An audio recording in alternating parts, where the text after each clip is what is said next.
Welcome to the BluStar for iPad client.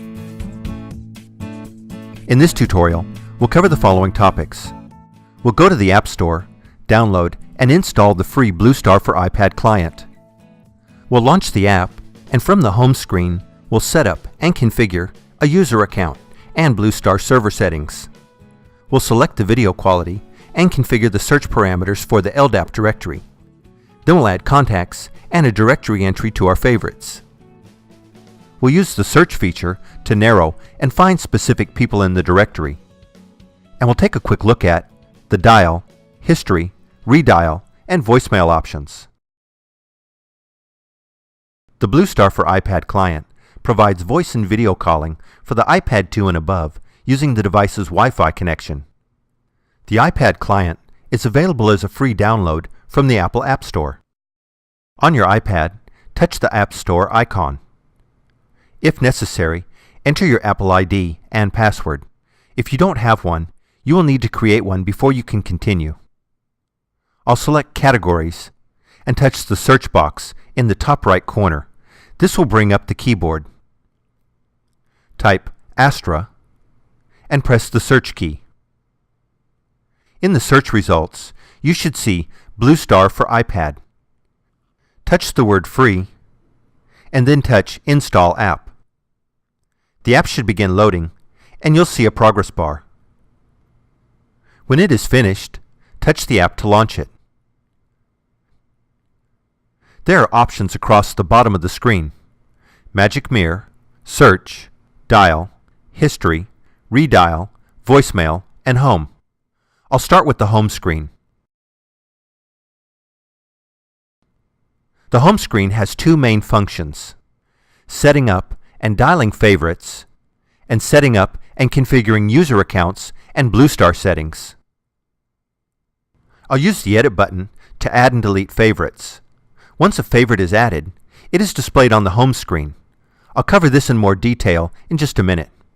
The other function is to configure user accounts and BluStar settings. This is done in the Options menu. I'll press the Options button in the top right corner. The first choice under Options is Login Enabled. Make sure this option is set to On. This is how you log out if you want to turn off the app, so it must be on to be active. The next option is User Account. Here I can add, delete, or modify a user account. To add an account, touch the Add User Account bar. In the name field, enter the BluStar username. Press the Next key on the keyboard to advance to the next field, or you can touch the field to move to and activate it. Enter the password. This is the same username and password that is used to log in to the BluStar 8000i terminal. On a side note, if the username is logged into the BluStar 8000i terminal and the BluStar for iPad client at the same time, when that user receives a call, both devices will ring simultaneously. In fact, you can have up to 5 devices or clients logged in simultaneously. For the next two fields, server address and outbound proxy, the BluStar administrator will most likely provide this information to you. These fields will accept a fully qualified domain name, a URL, or an IP address. Press the Next key to advance to the next field. When you are finished, press Done on the keyboard. Then touch the Back to User Account button to save the entry. If you touch the user account under Options, this will cancel your current progress. I'll press the Back to User Account button to save the entry. The application will automatically attempt to log in the user you just created. If the login is successful, you will see a green check mark in the upper right corner. To log off, touch the User Account bar. Watch the status in the upper right corner. If this iPad will be used by multiple people, you can add additional accounts by repeating the Add User Account process.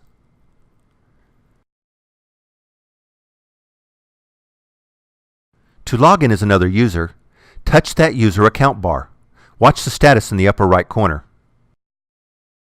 You can modify or review the user account settings by touching the right arrow in the User Account bar.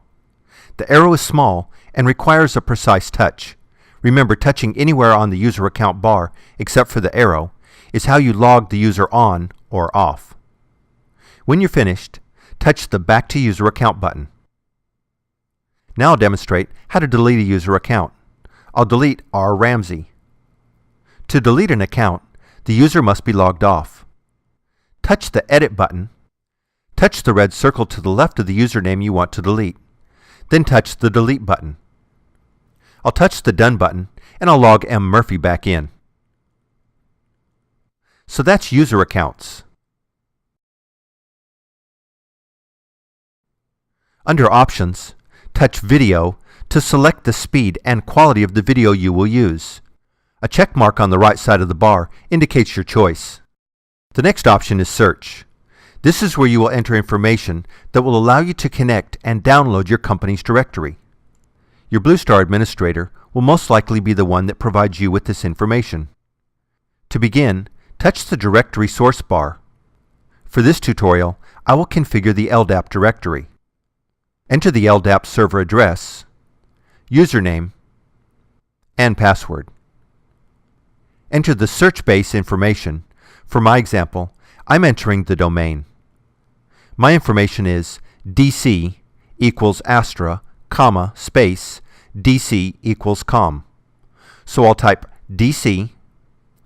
Now to get to the equal sign, touch the number key, and then touch the special characters key. There's the equal sign. I'll return to the letters keyboard by pressing the letters key, and finish typing my information. Under LDAP Type, select Active Directory, and press the Cache LDAP Now bar. A message pops up telling us the caching is started, and it might take some time, but you can continue to use the client. I'll touch the Back to Search button. The next field is Contact Source. The default is All Synchronized. I'll touch the Back to Search button. The next field is Video Filter. In just a minute after the LDAP directory is cached, I will demonstrate how to search the LDAP directory. On the top of the directory window is a video camera icon, which if I select will only show entries that are video capable. For us, that means other BluStar users. It filters the entries by looking for information in a specific field. The video filter label is where you specify the field. The default is Second Work. Do not change this field unless instructed by your BluStar administrator. The next option is Support. You can check call statistics, report an issue, or view a help screen. And the About option shows the version. When you're finished, press the Close button. So from the home screen, under Options, we can set up user accounts, log them in and out, set up the video connection quality, and set up the LDAP directory. Pressing the Edit button lets me add, delete, and set up the location of my favorites. To add a favorite, select the location where you want to place the favorite, and press the green plus sign. This will open your contacts and directory list. As I demonstrated earlier, to add a favorite from the contacts list, press Contacts and touch the person's name to be added. Now I'll add a favorite from the directory. I'll do the same thing, select a location, touch the green plus sign, but this time I'll select from the directory. You can use your finger to scroll through the list until you find the person's name. If your directory is large, it may be quicker to use the search function. Touch the search window and type the name of the person you would like to add. For this example, I would like to add Jim Kessler. So I'll type Jim and press the search key. There he is. I'll touch his name, and now he's added to my favorites. I can repeat the process to add additional favorites. To delete a favorite, touch the red circle and then press Delete. When I'm finished, I'll press the Done button, and there are my favorites. So that's the functions of the home screen. Now let's take a look at the other options at the bottom of the screen. The magic mirror displays a full-size view of the video image that your iPad camera will be sending to others. Search helps you find someone in your contacts list or directory, This is similar to what we saw when we set up the favorites, with two big differences. First, when we use this feature, we are not storing a number to be dialed later. I am dialing that person right now. And second, the directory window has two additional features. There is a video camera icon that when I touch and activate it, will filter the directory and only show BluStar entries. You can scroll through the list with your finger, or if you have a large directory, you can use the alphabetical search bar and scroll to the letter of their last name. I'll look for Jim Kessler. Once I have found the person I'm looking for, I'll touch their name and then touch the entry to call them.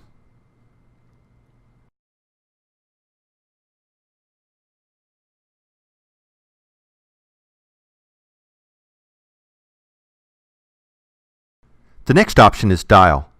I can enter a phone number, or I can touch the bar above the dial pad and use the keyboard to enter a number or a SIP URI. Press Done to dial.